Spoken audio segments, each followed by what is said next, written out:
Soulagement sur le bateau Open Arms. Après s'être vu refuser l'accès aux côtes italiennes pendant plus de 2 semaines, un procureur italien a ordonné aujourd'hui de débarquer en Sicile les migrants recueillis par le navire. Avec nous, Roberto Angrisani, chargé de cours en droit européen et chercheur à la chaire Jean Monnet en intégration européenne de l'Université Laval. Bonsoir, Monsieur Angrisani. Bonsoir, Madame Azem. Alors déjà, c'est le ministre de l'Intérieur, Matteo Salvini, qui avait interdit à tous les navires d'accoster sur les ports italiens.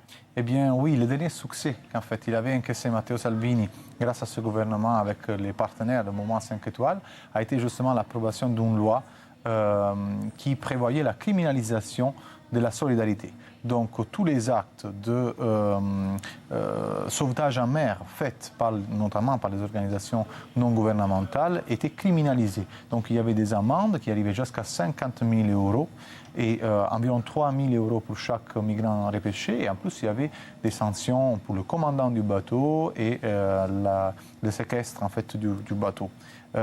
Du coup, effectivement, il y a eu une situation un peu d'impasse, mais il y a eu beaucoup de commandants et d'ONG qui ont eu le courage de franchir cette limite et de demander à des juges de faire justice. C'est le cas aujourd'hui, et heureusement pour des raisons de sécurité publique, et aussi pour l'impossibilité de rejoindre les autres ports qui avaient été donnés en Espagne, trop loin, et après trop de jours que les gens attendent, sans les conditions requises de santé nécessaires, de salubrité à bord, ils ont ordonné de débarquer à Lampedusa, qui, pour le droit international, reste le premier port sûr, donc l'endroit où il faut débarquer les migrants. On a l'impression que l'Italie a accueilli beaucoup de migrants, justement parce qu'ils sont proches des côtes libyennes, en fait.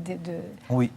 Alors l'Italie est la porte d'entrée de l'Europe dans la Méditerranée, mais c'est important aussi de faire un peu de clarté sur les chiffres.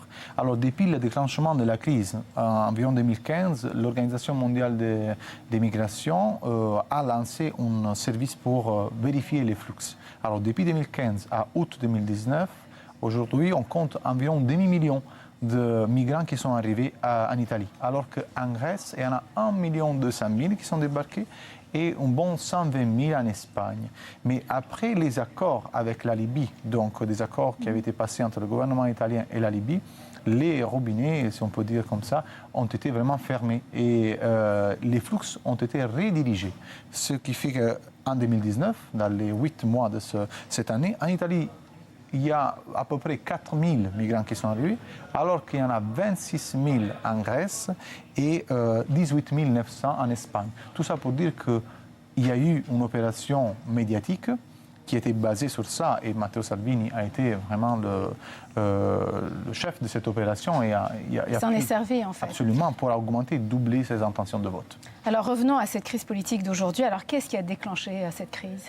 C'est vraiment la volonté du ministre de l'Intérieur, ça veut dire Matteo Salvini, qui a vu ses intentions de vote presque multipliées fois 3. Et donc il s'est dit que c'était peut-être le bon moment de faire tomber ce gouvernement et enlever son soutien. Et aussi peut-être la peur et la crainte de ce qui s'en vient cet automne. Parce que cet automne, il faudra faire les calculs sur toutes les actions et les lois qui ont été passées jusqu'à aujourd'hui. Donc, l'ancien président du Conseil italien, Matteo Renzi, dit qu'il faut empêcher le retour aux urnes. Qu'est-ce que vous en pensez ? Est-ce qu'il a raison ? En fait, il regarde la composition du Parlement actuel. Alors, si on regarde, par exemple, la composition de la Chambre basse, la Chambre des députés, on a environ 216 députés pour le mouvement 5 étoiles, ce mouvement nouveau de rupture qui a été élu avec la majorité des voix. Et il y en a 111 pour les partis démocratiques, dont Renzi il fait partie. Ceci, ça veut dire qu'une possible coalition, maintenant présentée devant le président de la République, pourrait permettre un gouvernement solide qui a les chiffres pour mener des réformes. Donc c'est sûr que Matteo Salvini, même s'il n'est plus le leader du Parti démocratique, a une voix influente. Donc il a dit qu'il soutient un accord entre ces deux partis, mais qu'il ne ferait pas partie de la première ligne. Donc en ce moment-là, c'est quelqu'un qui aide beaucoup dans cette direction-là. Pas aller aux urnes et faire un gouvernement.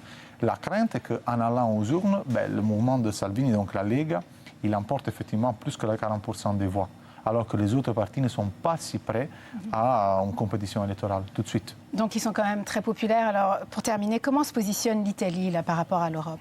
l'Italie est un laboratoire des mouvements populistes. Les mouvements populistes, on les a vus et hélas, on va les voir encore beaucoup.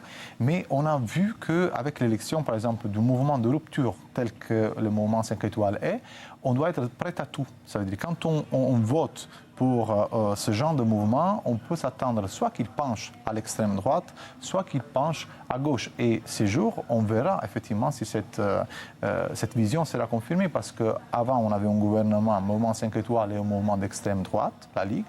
Peut-être on va voir maintenant que la balance tournera à gauche. En Europe, heureusement, ni la Ligue du Nord, ni le mouvement 5 étoiles ont une véritable voix. Ils ne comptent pas parce qu'ils ne sont pas rentrés dans les grands groupes. Donc, ils ne font pas partie du Parti populaire européen, ils ne font pas partie des mouvements plus à gauche, donc le mouvement social, en fait. Et ceci fait en sorte que les politiques italiennes restent au niveau national et n'ont pas directement d'impact. Aussi parce que tout souverainisme est un souverainisme qui regarde sa propre condition.